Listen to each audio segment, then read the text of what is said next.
안녕하세요. 새벽의 축구 전문가 페누입니다. 오늘은 이번 A매치 기간 동안 국가대표팀이 어떤 축구를 보여주기 위해 노력했는지 살펴보려고 하는데요.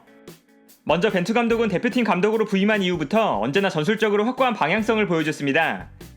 따라서 국내파로 이루어진 이번 대표팀에서도 벤투 감독은 무엇보다 자신의 전술적인 방향성에 맞는 선수들을 찾는 데 집중했습니다. 벤투 감독은 기본적으로 4-3-3이나 4-1-3-2 혹은 4-2-3-1 전형에서 중앙 미드필더 한 명이 수비라인 밑으로 내려가고 좌우 풀백이 공격적으로 높게 올라가면서 라볼피아나라고 불리는 공격 전형을 형성하는데요. 여기서 중요한 포인트는 크게 세 가지가 있습니다. 먼저 첫 번째는 좌우 측면으로 넓게 올라가는 두 명의 풀백입니다.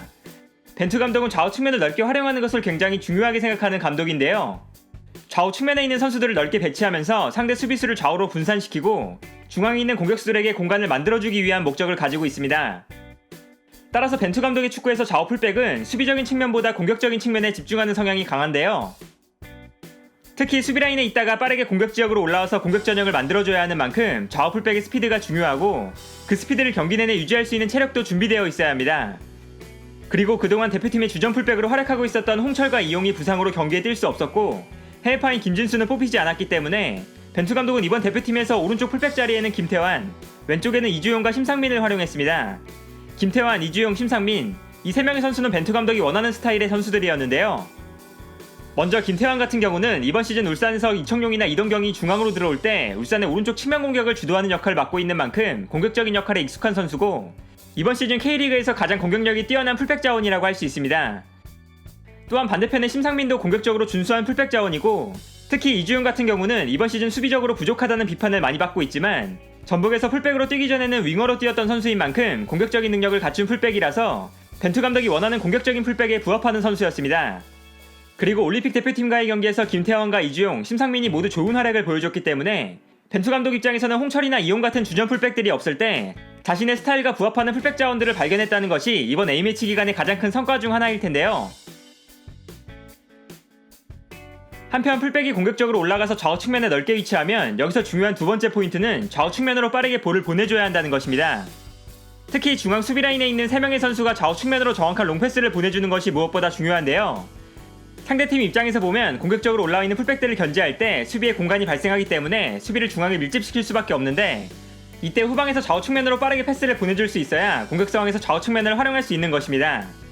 그러나 패스가 느리게 전개되면 상대팀이 측면 공간을 커버할 수 있는 시간적인 여유를 주게 되는데요. 따라서 부임 초기부터 후방에서 패스를 빠르게 전개해줄 수 있는 기성용을 팀의 가장 중요한 핵심 자원으로 삼았고 이후에는 롱패스 능력이 뛰어난 정우영이나 주세종 혹은 백승호에게 이 역할을 맡겼습니다. 그리고 국내파로 이루어진 이번 대표팀에서는 해외에서 뛰는 정우영과 백승호를 뽑을 수 없었기 때문에 벤투 감독은 손준호를 이 자리에서 실험했는데요.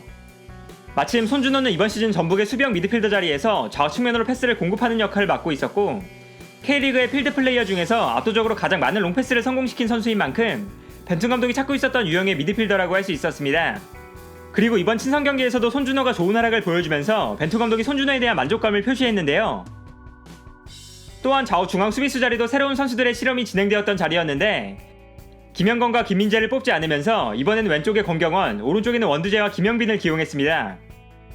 특히 좌우 중앙 수비수의 역할이 중요한 이유는 한쪽 측면에서 공격을 전개할 때 상대팀이 수비를 위해 측면으로 모여들면 이때 다소 압박에서 자유로운 중앙 수비수들에게 볼을 보내주고 중앙 수비수들은 상대 수비가 없는 반대편 측면으로 볼을 보내주면서 상대 수비를 흔들어 놓아야 하기 때문입니다.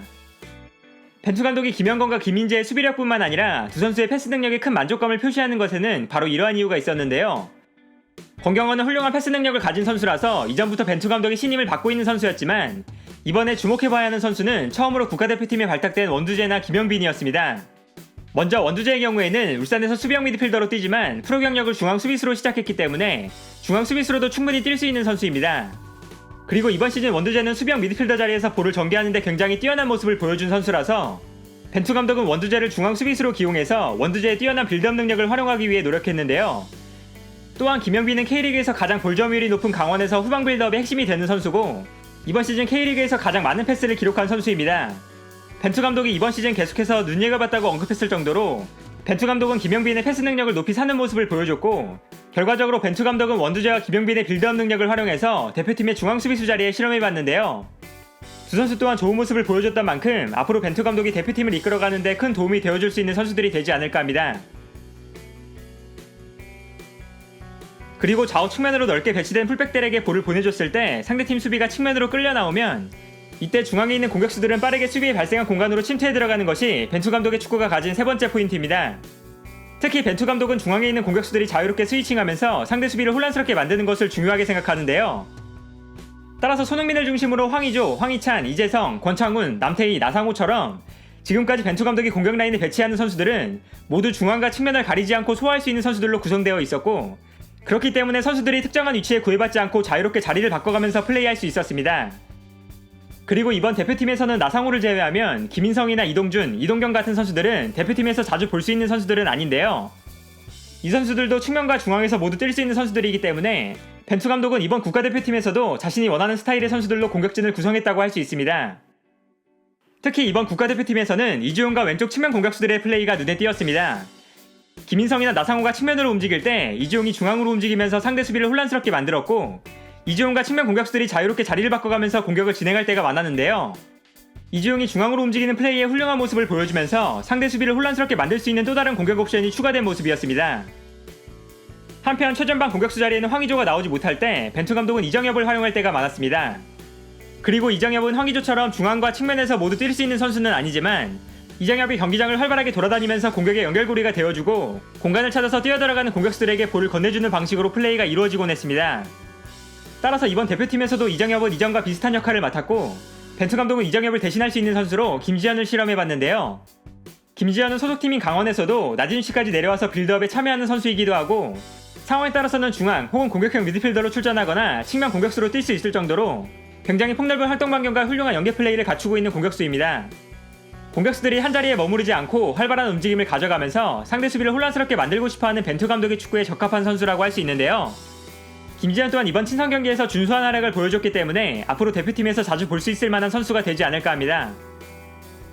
한편 국내파로 이루어진 이번 대표팀에서는 황인범의 역할을 대신할 수 있는 선수를 찾는 것도 흥미롭게 볼 수 있는 관전 포인트였습니다. 벤투 감독의 전술에서 중원에 위치한 3명의 선수는 후방 빌드업을 시작할 때 한 명의 선수가 수비라인으로 내려가면 앞선에 위치한 선수가 중원으로 내려와서 2명의 미드필더가 수비라인 앞에 배치될 때가 많은데요. 황인범은 이 두 자리 중 한 자리에 배치될 때가 많았고, 수비라인에서 올라오는 패스를 받아서 공격과 수비를 연결해주는 역할을 수행했습니다. 그리고 이번 대표팀에서는 이 역할을 이영재나 한승규 그리고 손준호가 맡았습니다. 특히 한승규나 이영재는 소속팀에서도 중원을 활발하게 오가면서 볼을 전방으로 전달해주는 역할을 맡고 있기 때문에 자신들의 플레이를 살려서 전방으로 볼을 보내주는 데 좋은 모습을 보여줬는데요. 오늘은 이처럼 이번 국가대표팀에서 벤투 감독이 어떤 축구를 보여주고 싶어 했고 어떤 선수를 활용했는지 살펴봤습니다. 이번 대표팀의 가장 큰 성과는 아무래도 벤투 감독이 국내파로 대표팀을 꾸리면서 자신의 축구 철학과 맞는 새로운 선수들을 선발했다는 것에 있는데요. 벤투 감독은 축구 철학이 확실한 감독이기 때문에 다양한 스타일의 선수를 활용하지 못한다는 비판을 받기도 하지만 자신이 원하는 스타일의 선수를 폭넓게 활용해봤다는 것은 앞으로 대표팀을 이끌어가는 데 큰 힘이 되어주지 않을까 합니다. 오늘 영상은 여기까지고요. 시청해주셔서 감사합니다.